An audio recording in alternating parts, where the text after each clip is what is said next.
Bonjour à tout le monde. Alors aujourd'hui dans cette vidéo on va regarder le développement limité de tangente par la première méthode qui est de d'écrire que tangente c'est sinus sur cosinus et donc de faire l'inverse du cosinus et ensuite de faire le produit des deux. Donc on commence par écrire les DL à l'ordre 5 de sinus et de cosinus. Donc là normalement on connaît son cours ou sinon on va chercher sur internet. 120 plus petit o de x5.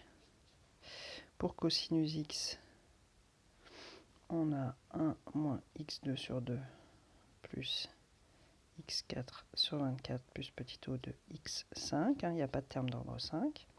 Ensuite, du coup, la première étape, c'est de calculer 1 sur cosinus x. Alors ça, je ne vais pas le refaire parce que j'ai déjà une vidéo qui fait ça. Donc allez voir si j'arrive à comprendre comment on fait. J'essaierai de mettre un lien vers la vidéo en question. Allez voir comment on fait ce truc-là.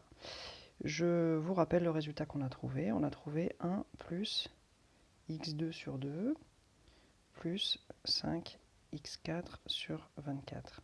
Si vous avez déjà vu la vidéo mais que vous vous souvenez plus trop, c'est peut-être une bonne idée d'essayer de le refaire maintenant pour vérifier que le truc est bien intégré. Voilà, donc un jour d'examen ou quoi, il ne faut pas juste balancer la formule de 1 sur cosinus x, ça ne fait pas forcément partie des formules du cours qu'on apprend par cœur, donc sachez refaire ce calcul-là par vous-même. Donc la deuxième étape, on va faire le produit, tout simplement. Produit sinus x fois 1 sur cosinus x. Donc allons-y, on va faire le produit des DL. Donc je vais faire comme dans la vidéo de produit de DL, on va essayer de détailler un petit peu. Petit o de x5. Je multiplie ce machin-là par le DL de 1 sur cos x.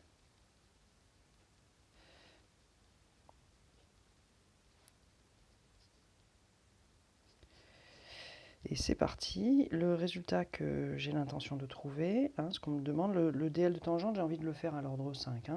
Donc je vais m'arrêter à l'ordre 5. Je vais mettre mon petit taux de x5 tout de suite ici, comme ça je me souviendrai pour la suite, j'aurai pas besoin de le mettre d'abord. Je me souviendrai que dès que la puissance dépasse 5, je ne suis plus obligé de l'écrire. Allez, c'est parti. Donc ça nous donne x fois 1, ça fait x. X fois x2 sur 2, ça fait x3 sur 2. X fois 5x4 sur 24, ça fait 5x5 sur 24. Le petit taux est déjà traité. Alors, la partie x3, moins x3 sur 6 fois 1. Avec le x2 sur 2, ça fait moins x5 sur 6 fois 2, 12. Et ensuite, pour le bout là, moins x3 fois 5x4 sur 24, ça va faire x puissance 7. Ça va dépasser l'ordre, donc je n'écris plus. Et pareil, là, il n'y a rien à écrire non plus. Et pour le bout ici, x5, donc x5 sur 120 parce que c'est fois 1. Et dès que je suis à multiplier par le x carré, ça va faire du x7 aussi. Et donc x7, ça dépasse mon ordre qui est x5. Donc j'ai plus rien à écrire ici, ni là, ni là, ni là. Et puis là aussi, c'est fini.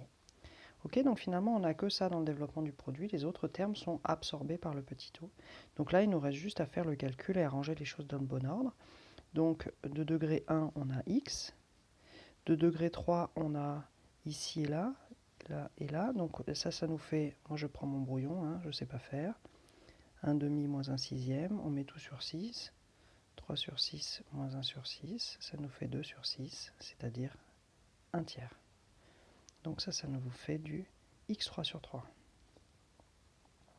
Et ensuite, pour la partie en x5, là, il y a des grosses fractions. On va bien rigoler parce que j'ai rien préparé. Donc, on a 5 sur 24, moins 1 sur 12, plus 1 sur 120. Alors, avec un peu de bol, 24 et 120, ça va au même dénominateur, en multipliant par 5. Ça vous va, ça? Donc ça va faire 25 sur 120. 12 pour aller à 120, ça va, c'est on fait x 10. 10 sur 120, plus 1 sur 120. Alors, 25 moins 10 plus 1, combien est-ce que ça fait ça? Ça fait 15, plus 1, 16. Oh, ça va se diviser par 4, ça. On commence par diviser par 2, d'abord. Ça nous fait 8 sur 60. On peut encore diviser par 2. 4 sur 30. Oh, ça se divise encore. 2 sur 15. Voilà. Ça tombe bien. 2x5 sur 15, c'est ça qu'on est censé trouver. Magnifique, on ne s'est même pas trompé. Et voilà pour cette première méthode. Comme toujours, je vous encourage à faire le calcul par vous-même à l'écrit avec un papier et un crayon. C'est ça qui créera les autoroutes neuronales qui feront que le calcul sera de plus en plus aisé par la suite. Voilà.